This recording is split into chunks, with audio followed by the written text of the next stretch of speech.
Got two legends here with me. Mr. Stedman, Graham, thank you so much for joining us here in Africa. Let's appreciate them, please. Wow, I knew this day would come.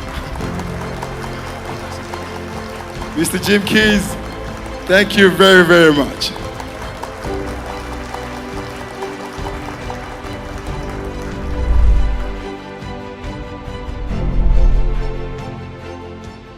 Mr. Jim Keys, let me use what just happened to me recently.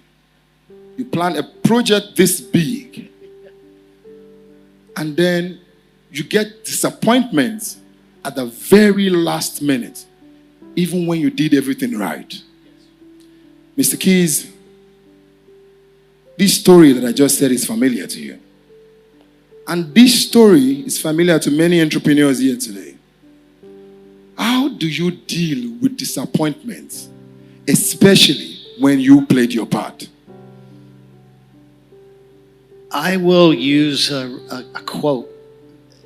Stedman was good friends with Nelson Mandela and had the opportunity to introduce me virtually and become a part of the organization that we built called Education is Freedom 25 years ago. Wow. So I became a big fan of the learnings of Nelson Mandela. And one of the things he said really stuck. He said, "I never lose." Here's a man who was in prison for how many years and studied law. Came out, became president. He said, "I never lose. I win or I learn." And that is so true in every case when I thought I had lost. It turned out to be a learning experience. And if you can learn from every setback, however small, then you never lose. You win or you learn. And I've learned a lot in my life. Wow. I never lose. I win or I learn. Did I just learn? Yes, I did learn. I learned a lot. And one of the things that I learned is that GEF is about the people. Yes. A friend of mine recently said to me, "Why is it that on your website your speakers are not flashed? Why is it that on your billboards your speakers are not labeled?" And I responded to say, GEF is about the people. It's not about projecting one speaker. The brand are the people. Please, let's put our hands together for ourselves. And Mr. Stedman, if you think I'm going to miss the fact that you introduced him to Nelson Mandela, then I don't think you know me well. I will not miss any slight information. And I'm not really interested in why you introduced him to Nelson Mandela, because it's got everything.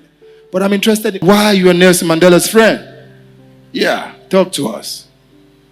Well, I worked for a gentleman named Bob Brown, who was special assistant to President Nixon, former nominee for ambassador to South Africa. And so during apartheid, we used to go over and bring clothes to Alexandria.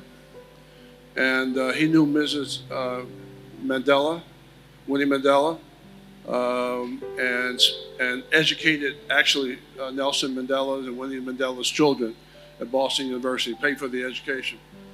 And then brought Mrs. King over to South Africa because Winnie Mandela wanted to meet her. And through that relationship, throughout a number of years, I've got to spend time with Mr. Mandela. In fact, I had dinner with him when he was released from Hallsmore, and breakfast. Spent a day with him, and Oprah and I spent 10 days at his home. And so on and on and on. Wow, interesting. Well, why I asked that question is that there's always a very good reason for very good friends. And when I look at your 25 years, it's no joke, especially what you're building in the aspect in the area of education. And when you look at our team, the AI-powered entrepreneur, creating a sustainable future. In this world of AI, I always say that anyone who says the word "I don't know" should be spanked. I don't know is no longer allowed. And in this same world of AI, seeing is no longer believing. Because what you see, you might as well just see me and Jim Keys signing a check of $1 billion and he never gave me any money or we never met. The experience is the real deal now. What is the experience of 25 years that gave birth to pushing education even beyond your boundaries, Mr. Keys? Well, I'll give you what I call a gift. I call this my gift, and it's not that I'm smarter than anyone else or quicker than anyone else, but I believe I have a gift, and I'll share it with all of you because I think it's very important as we go forward. First of all, I learned how to learn, so education to me was a learning process. But there are 3 things that I've figured out how to do that give me an ability to be absolutely fearless. One is that change, I discovered, is inevitable. And change equals opportunity, especially for an entrepreneur.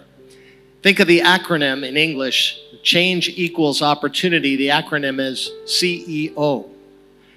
And it's so true that all commerce begins and ends when something changes and someone responds to it. And yet, many of us are unable to deal with change. We get afraid. We're afraid. Many people are afraid now with AI coming. There's a lot of fear. What will happen? But the second piece of this gift is confidence. I learned a long time ago that confidence comes from preparation and from education and learning. You can build. You're not born with confidence. You can build confidence, and confidence is critical to be able to deal with change. And then the third is clarity, because we overcomplicate everything. And in this world of technology, it's easy to be overwhelmed. But we have to simplify and have clarity of inbound listening and clarity of our communications. Those 3 things make you able to withstand any kind of change, but also able to take advantage of opportunities. So with AI, while everyone else is cowering in the corner and wondering what will happen and being afraid to take the chance, afraid of failure, if you step up, embrace the change, have the confidence to do something about it, and have clarity of vision and thought and communication, you will be that next generation of entrepreneurs who leverage AI into an amazing future. Wow, please let's put our hands together for him. Amazing. Leverage and change. Mr. Stedman, he spoke about leveraging. And I know that you've had relationships, powerful relationships. I don't want to mention names, but people know your name. And people know the kind of relationships that you've been with. One of them is Nelson Mandela, like you said. How do we leverage on relationships? Yeah, I think the most important thing is to, I wrote a number of books, but my main book that I love is Identity Leadership. And identity leadership is self-leadership based on the philosophy that you can't lead anybody else until you lead yourself. So most people aren't able to really lead themselves because they don't know who they are. And so when you talk about leveraging, you really, have the power, especially now with AI and technology, to be able to organize the whole world, not around somebody else, but around you. Most of us aren't taught that, because you have 8 billion people who are pretty much, they get up in the morning, they wash their face, they brush their teeth, they get something to eat, they get the kids off to school, they work all day, they come home in the afternoon, they spend time with the family, they watch TV, they go to bed, maybe they dream. That's Monday. And repeat that same cycle over and over every single day. And if you did the same thing you did yesterday as you would do today, as you would do tomorrow, what have you done? The answer is nothing. You've already done it. You forget to think, you forget to organize, you're not developing yourself. You go to school, you're taught to memorize and take tests, repeat the information back, you get labeled with a grade, 2 weeks later you forget the information. So nothing from nothing is nothing.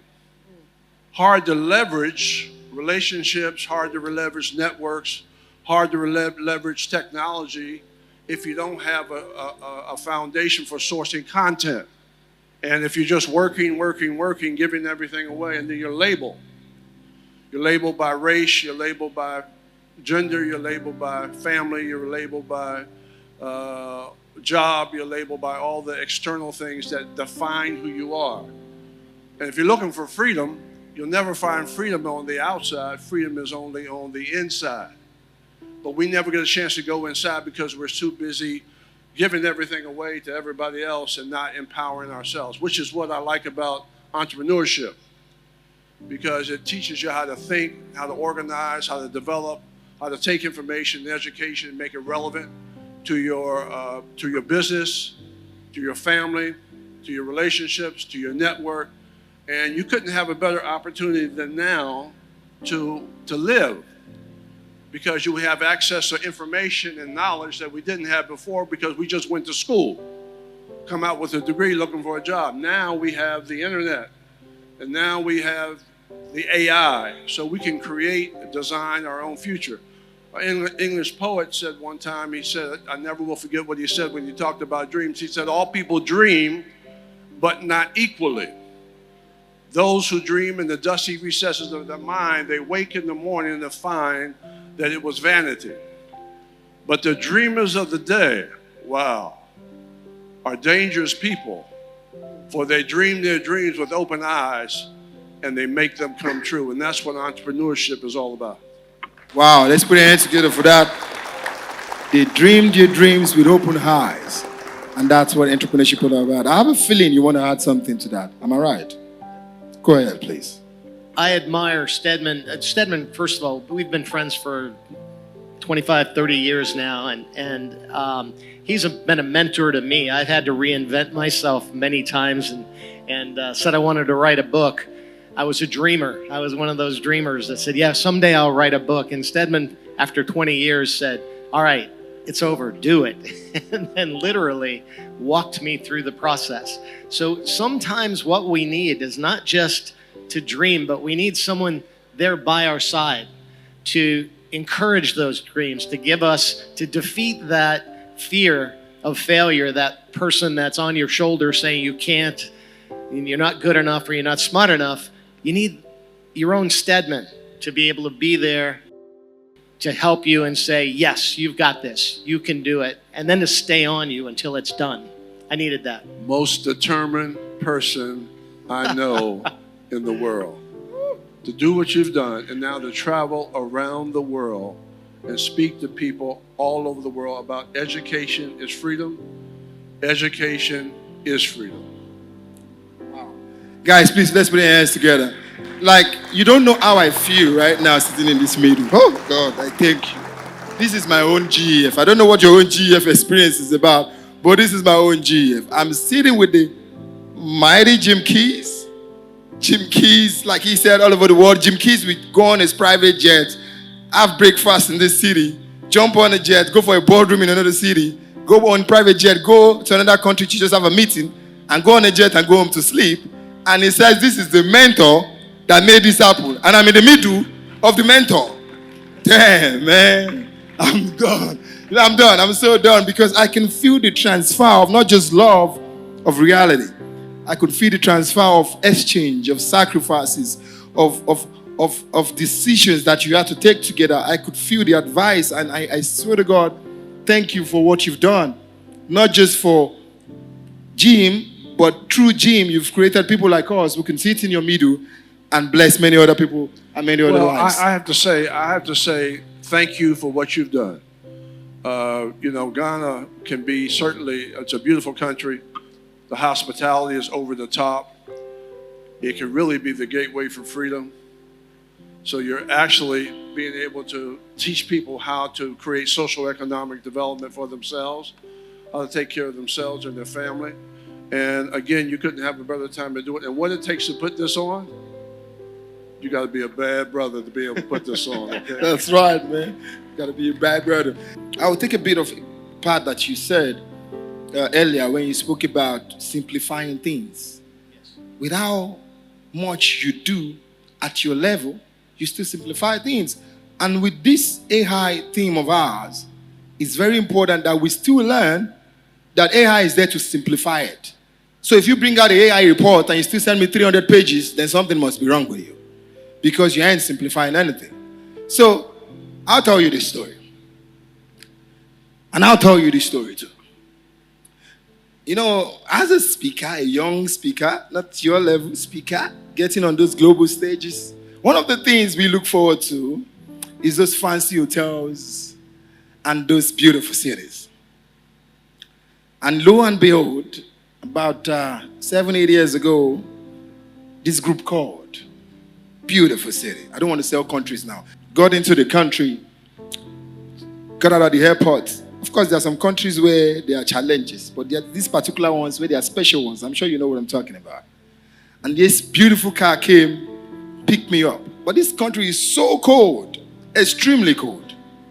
But you know, when I got into the car, you know, it's like, I want the heater. And it's like, no, it's an heater. I'm like, no, it's cold. It's too cold. It's freezing. And lo and behold, we got to the hotel. Amazing hotel. Like, you could already see on that hotel technology. There's difference between technology and technology. When an African says technology, it has expanded. It's scattering our head. We're beginning to run mad. When I saw that hotel, I knew it. That yes, I'm going to have the time of my life. And I was freezing inside. So one of the first things I wanted was to have a hot bath. So I was really ready. So when I went to the portal and they were pushing, everything was on point, gold, like it was a palace. And they opened my room. Wow, look at it, amazing. But remember, I was extremely cold and all I wanted was a shower. Technology. I ran into the bathroom, saw the bathtub, saw the shower. I'm like, no, I want it to pour. You know the shower that the entire roof is the shower, so it pours on you like rain. And I got into the shower, you know, excited, like, yeah, this hotel, I'm going to enjoy my speaker's benefits. I checked on the frames, and I could not find the hot water. I don't know if it has ever happened to you when you get into a shower, and you don't know where the hot water is, because they decide to make it very advanced. I was trying to figure out, what is the hot water here? So as I was trying to check, is it a button? I was trying to check that, for God's sake, all I wanted was just hot water. Now, I'm tired of the technology. I just wanted hot water. And I pressed the one I thought it was. Psh, guess what came out? Oh my God, you can say that again. I ran out of that bathroom naked. Now, I don't want you to start imagining things now. Naked, but don't imagine anything more than that. So imagine me running in a suit naked and I want to just get a towel. And guess why I ran out naked? Because I checked on the rack, there were no towels. So you had to wave on something for a dispenser to dispense towel. For God's sake, all I wanted was a towel. So I was checking, there was no towel. Simplicity. For God's sake, I ran out of the bathroom to my bedroom to try to call the hotel to tell them to bring me towel. I did not see the phone. Where is the phone? So I was checking everything. When can the phone? See, has this thing happened to you before? Where you go to some hotels, for those of you who are good travelers, and you're like, where is the phone? Simplify it. Lo and behold, there was something like a pen. When I checked, this is the phone. Okay, where is zero? I could not find zero. I will not continue this story. You can imagine, because I don't want you to keep imagining me naked. But Mr. Keys, that really taught me that even when we want to advance anything in our journey with AI, we got to simplify it. Because even when I enjoyed comfort, all I wanted was what would serve me at that time. Mr. Keys, you had two major brands that went from a transition to another transition. Talk on this matter more on simplicity. Many of you know the 7-Eleven brand in the United States. Well, 7-Eleven was in bankruptcy. And they were in bankruptcy back in the early 90s, largely because they just had lost their way. They had overcomplicated the business. They were not focused on what they truly were, which is about convenience. So they were trying to be a little of everything to everybody. They were trying to be the low price provider, and they tried to have too much inventory in the store. And finally, it was that crisis that proved to be an opportunity. That's why I say change equals opportunity, because 7-Eleven today has 90,000 stores worldwide because they reinvented themselves back during that period by stepping back, simplifying, using technology, interestingly, to simplify the business, not to overcomplicate the business. This is our big risk with AI. We do AI for the sake of AI. It's like that shower. Too complicated. losing sight of the real purpose, which is to make it convenient for people. And so that was our big lesson for 7-Eleven, that simplification. In fact, one of my favorite quotes, I can't remember the exact words, but it was Leonardo da Vinci. Here's a guy that invented the helicopter 200 years before man flew. And yet he said that true elegance is in simplicity, the ability to break things down into simple terms. I'll leave you one last piece. Neil deGrasse Tyson, the astrophysicist, I've got this beautiful, he had a privileged meeting him once, and he said, you know why we learn algebra? I don't know, I thought it was a waste. In school, we learn algebra. Whoever uses algebra? He said, you use it every day. Because what algebra teaches you is a big, long equation across the board. And then how to solve for that problem, you break it into pieces. You would solve for the parentheses first. And then once that, you bring that down. And then you solve for the multiplication and division, and you bring it down. And all you're doing is taking a complex problem and simplifying it. Algebra, when we were in school as kids, taught us to simplify. And that same lesson applies not just to math, but to every problem you face in business or in life. Wow. Please, let's put hands together for him. Oh, J. Brown. I guess the person that built that hotel didn't attend the class of J. Brown. Anyway, ladies and gentlemen, we're rounding up right now, but I'm not going to round up without giving you something to take home with you. And that's why I'm going to go to Mr. Stedman right now. I'm going to ask you what I always ask some of my guests in my Fireside chats at my Entrepreneurs Assembly. And I call it FRA, F-R-A. It's your first time at the Global Entrepreneurship Festival. F, what is your feedback? R, what is a recommendation that you have for any business leader here or any young entrepreneur here? It can be a book, it could be an app, it could be a software, it could even be a song or a documentary that you watched that you want to recommend to somebody here to go check it out. And lastly, Mr. Stedman, what is your closing advice? I would say that the most powerful thing after you know who you are, which is you know who you are, is vision. It's not who you are. I know who you are. You're working and doing the same thing over and over every single day. It's who you can become. And the vision for this, especially in Africa, is incredible. So if you don't have the vision for it, you're just kind of going through the motions. So vision determines your socioeconomic development, determines your value. The value that you give yourself is the value that the world gives you. The world sees you as you see yourself. You become, as Gandhi said, you must become the change you seek in the world. And so when you change, and you change, then the vision changes. And then the opportunities change. And like I said before, you could not have a better opportunity than today to live. Because this thing here, this is the most powerful tool we have in the world. You can talk to it, it will talk back to you. It will do work for you. You can call anywhere in the world, and you can work from anywhere in the world, no matter where you are. That's incredible. So I would say vision, and then, of course, where there is no vision, the people perish, of course, the good book says.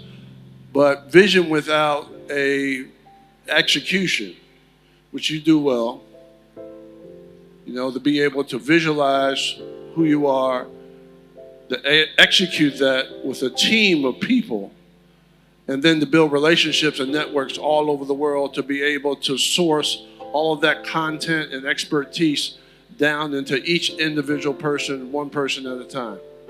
Wow, that's the opportunity. Wow.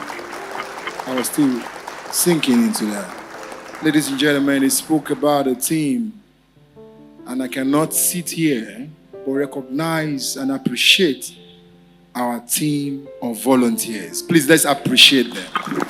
Let's appreciate them. Now, if I tell you what these guys have done, it will shock you, Mr. Keys. What you see here today was done by a bunch of young people. If you're one of my volunteers, please make some noise. Determined young people. And I said to them,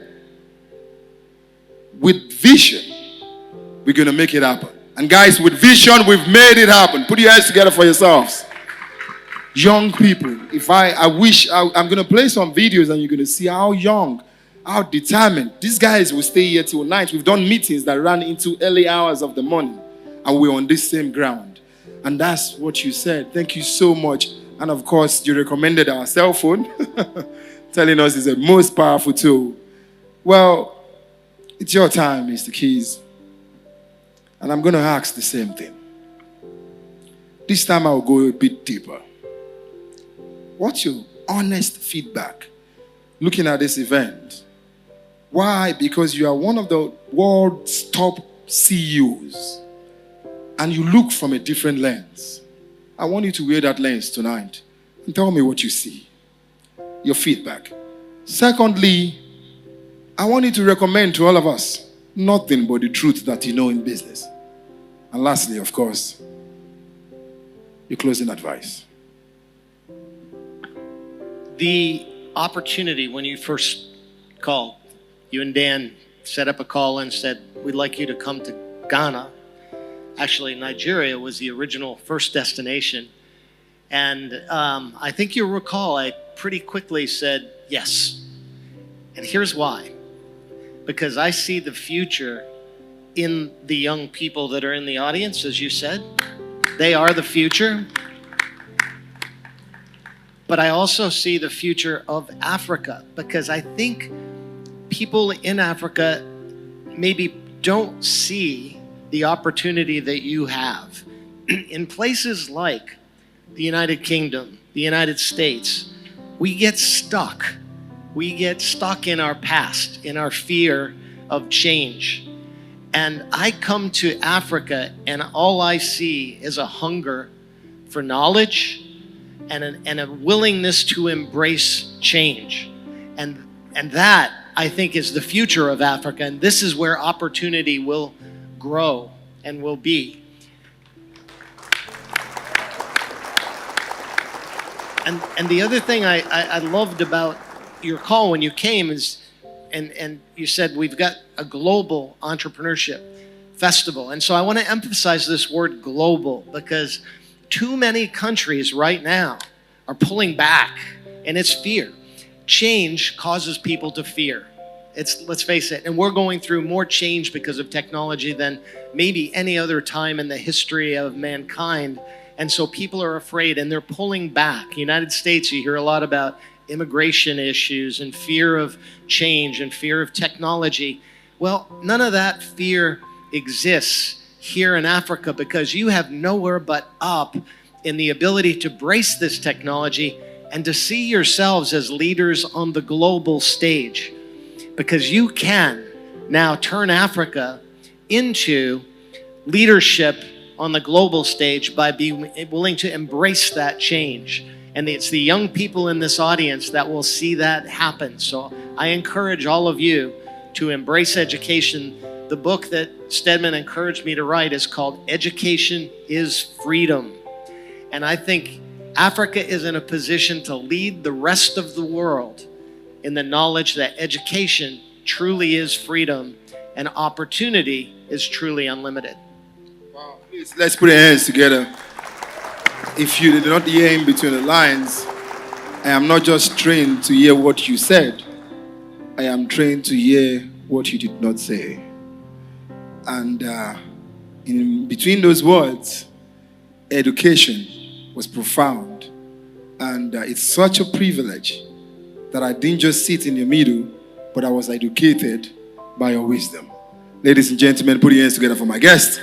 As I stand with them to have a nice picture, just because this is an opportunity that I might not get again. Global Entrepreneurship Festival. The Global Entrepreneurship Festival.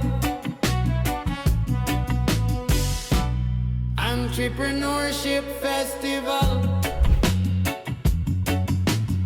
The Global